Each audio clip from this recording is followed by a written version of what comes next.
And a good day, everybody. Sean Henderson, Pierre, the Beverage Ramble, back again with you. Rehash time. Old English 800. As you can see, I've already taken a dent in this beer already. 5.9% ABV, introduced in 1964. Old English is one of many popular malt liquor brands. Of course, Miller bought the company, I believe, in 1992, 91. Who was originally brewed by. It's one of the popular malt liquors, or high extra strong beers. Of course, the names, of course, we all know. Colt 45, King Cobra. Of course, the first, one of the originals were Schlitz. And with the Lemon Wedge and the Country Club, of course, both were considered, at the time, part of the upper echelon folks who drank those beers. Of course, interesting with these names of these beers, as you all know, they always means strength and conquering all. Old English, hierarchy, the queen, the king, all that. Steel, hurricane, bull, magnum, anything that shows power, strength, So, I just poured it on my wine in this wine glass, which. Gina's drinking Chardonnay tonight. No, I'm drinking Olde. Yes. I cannot get this here in Alabama. Then again, yes, I can if I'm in Montgomery, or within the city limits, in the city and out in the outskirts of the city of Montgomery, Alabama. I can get Old English 800, but nowhere here to be found in the Mobile area. So the other day I was doing something, I guess, on assignment, whatever it was, in Mississippi. Yes, doing all this quarantining and self-imposed stay-at-home order. An essential employee, as I am, a worker, working my job. But anyway, picked this up in Moss Point, Mississippi. Paid $1.59 for the 32-ounce bottle. Comes in different size bottle: 32 ounce, 40 ounce. 16-ounce cans, 16-ounce cans and whatnot. So, and of course, interesting, I have a little thing right there. It shows when it turns cold. It has a little temperature thing right there. You can see when it shows it. I don't know why it's raining. It's not supposed to rain. It said there was very little chance of rain we're going to get. So, it's just a passing thing going through. Anyway, mainly you get the scent of some sugar, corn,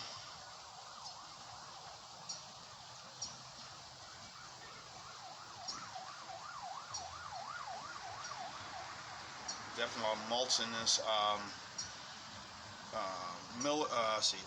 The other malt liquors that are in that, the high gravity, extra strong beers. I hate saying that term, malt liquor, but whatever. Mentioned Magnum, part of the Miller brand. Magnum, Old English, Steel, Mickey's, and Pabst with their history of stuff. The Schlitz Malt Liquor Bull line, all of them, all four. I've done 3 of them. I have not done the Red Bull yet, but some say it tastes just like the Blue Bull. So,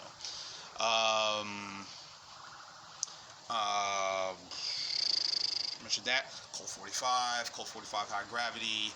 I have not had the double malt or the double blast, whatever it is.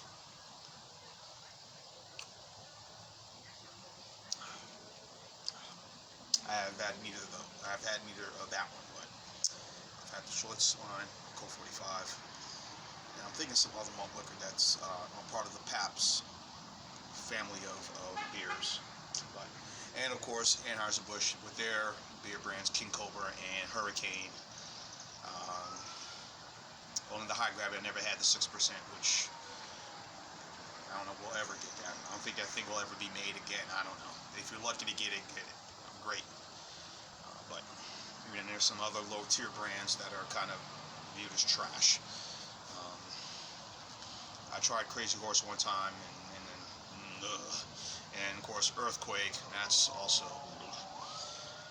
And Heineken has the Tecate Titanium. That's even that. So anyway.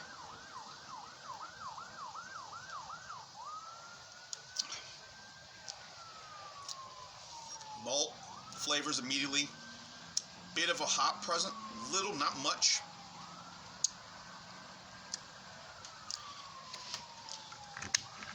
Save some rest of this for later. Not much for later, but we'll save a little bit for later.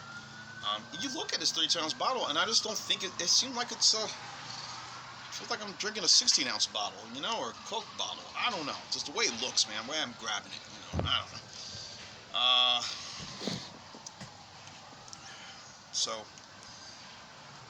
we know that there's a negative connotation. Of course, many people who've advertised this beer, rappers, sports athletes, mostly the rap artists, back in the mid 90s, many civil rights activists and, you know, prominent ones like Reverend Calvin Butts was one of them, and also C. Dolores Tucker, where many were feeling that this beer, and other local leaders were like, this is a swine, you know, they were really attacking the liquor stores, really going after all the advertisers, you know, and some of these rappers. They were they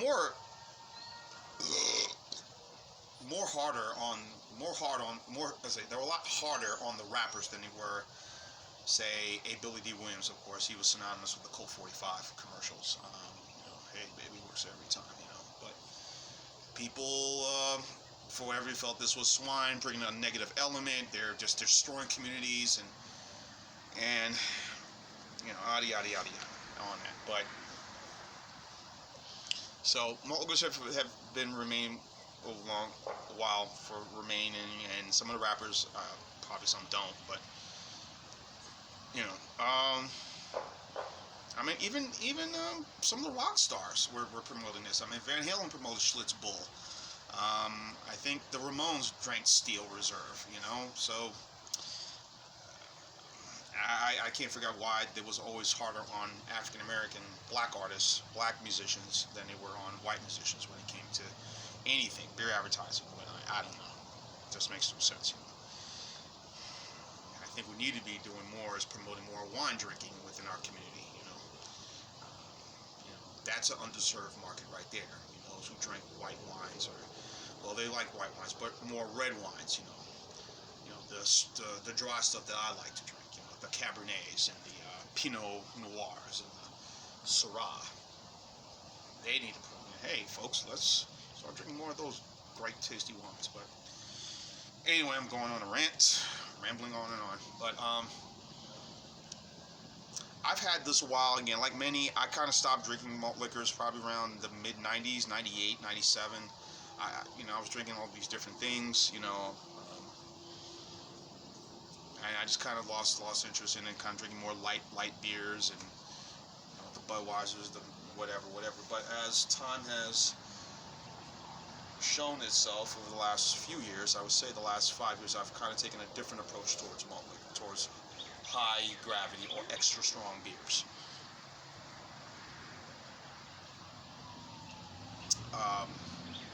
I think they're good. I think they could stand test to any craft beer, any beer being made by any craft brewery, you know. And they're just well made, and I think that's the quality. These beers can really stand on its own. And again, as I said, the quality of it has been very much, you know, with these companies, they're making sure that, hey, we're putting out some good stuff. Even Anheuser-Busch, which doesn't promote, and Anheuser-Busch InBev, which doesn't at times promote a lot of their brands, their malt liquors, they know the quality is there with Hurricane and King Cobra. Same with this from Miller. And as I said, they're proud to talk about all their beers, so especially their extra strong beers. I've kind of taken a different approach over the last couple of years. I mean, these are well made, well put together. Yes, and they're economically affordable, and I think that's the thing. I think there's one of the downsides people look at it is just that, you know, who they're targeting. You know, the guy in the street, you know, the 1-2, or maybe in the apartment complex, or live in the rough part of town. But you'd be surprised. I mean, there's some folks that don't look like me who will drink this. You know, and they are kind of, you know, well, I won't say, let's just say they're clean. They're well kept, and they are drinking a Steel Reserve and drinking a a Hurricane, a Colt 45, and definitely drinking an Olde 800. So,